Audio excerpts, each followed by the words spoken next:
एक नगर में 3 मित्र रहते थे, राजकुमार, ब्राह्मण कुमार और तीसरा धनिक पुत्र। राजकुमार और ब्राह्मण कुमार विवाहित थे। धनिक पुत्र का विवाह हो गया था, लेकिन गौना शेष था। एक दिन तीनों मित्र स्त्रियों की चर्चा कर रहे थे। ब्राह्मण कुमार ने स्त्रियों की प्रशंसा करते हुए कहा, नारीहीन घर भूतों का डेरा होता है। धनिक पुत्र ने यह सुना तो तुरंत ही उसने अपनी पत्नी को लाने का निश्चय कर लिया। तब धनिक पुत्र के माता पिता ने समझाया कि अभी शुक्र देवता डूबे हुए हैं, ऐसे में बहू बेटियों को उनके घर से विदा करवा लाना शुभ नहीं माना जाता। लेकिन धनिक पुत्र ने एक नहीं सुनी और ससुराल पहुंच गया। ससुराल में भी उसे मनाने की कोशिश की गई, लेकिन वो जीत पर अड़ा रहा और कन्या के माता पिता को उनकी विदाई करनी पड़ी। विदाई के बाद पति पत्नी शहर से निकले ही थे कि बैलगाड़ी का पहिया निकल गया और बैल की टांग टूट गई।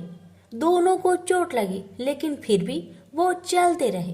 कुछ दूर जाने पर उनका पाला डाकुओं से पड़ा, जो उनका धन लूट ले गए। दोनों घर पहुंचे। वह धनिक पुत्र को सांप ने डस लिया।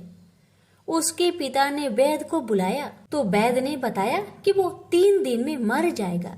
जब ब्राह्मण कुमार को यह खबर मिली तो वो धनिक पुत्र के घर पहुंचा और उसके माता पिता को शुक्र प्रदोष व्रत करने की सलाह दी और कहा कि इसे पत्नी सहित वापस ससुराल भेज दो। धनिक ने ब्राह्मण कुमार की बात मानी और ससुराल पहुंच गया, जहां उसकी हालत ठीक होती गई, यानी शुक्र प्रदोष महात्म्य से सभी घोर कष्ट दूर हो गए। इस दिन कथा सुने अथवा सुनाए तथा कथा समाप्ति के बाद हवन सामग्री मिलाकर 11 या 21 या 108 बार ओम ह्रीं क्लीं नमः शिवाय स्वाहा मंत्र से आहुति दे। उसके बाद शिव जी की आरती तथा प्रसाद वितरित करे। उसके बाद भोजन करे।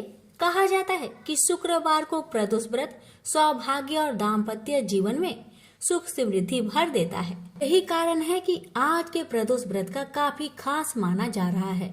शुक्रवार के दिन पड़ने वाले इस प्रदोष से सुख समृद्धि मिलती है।